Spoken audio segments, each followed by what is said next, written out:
Hi, finally nakarating tayo dito sa Puerto, dito sa Apare, ano? Pupunta tayo mamaya. Ito, nag-aantay na yung ating pairing sasakyan. Yan, pupunta tayo mamaya sa Calayan Island. Okay?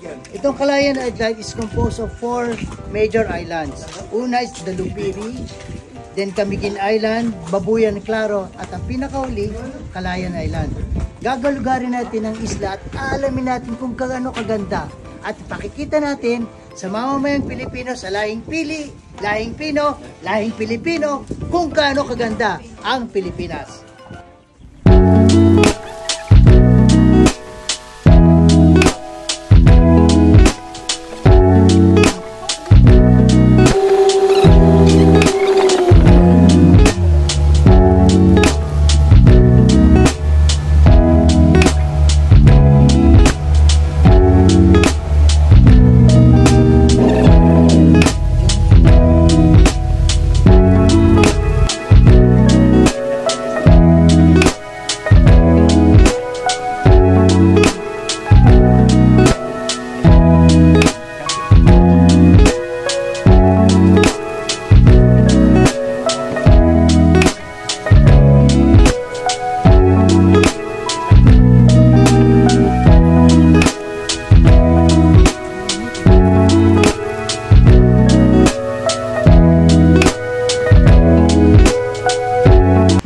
Very thankful that we arrived here safe and sound.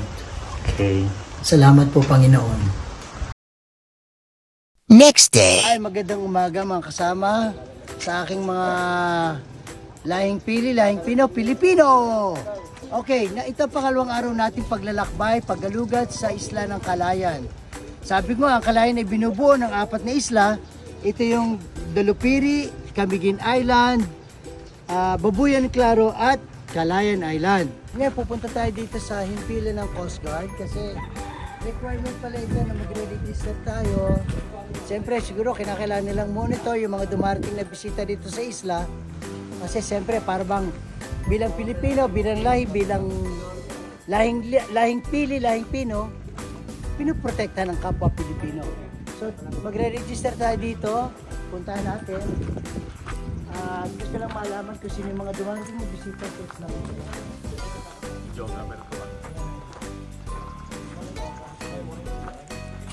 Kami ba mag-register sa hindi na pala tayo kinakala mag-register.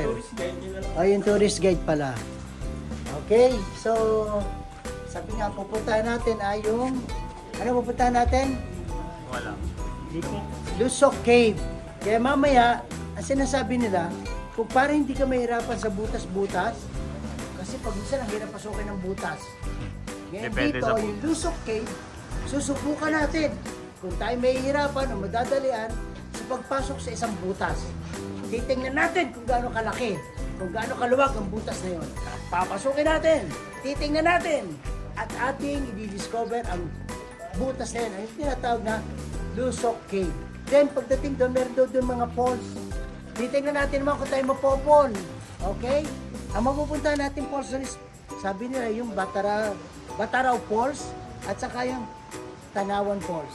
At pinagmamalaki. So sabi nga,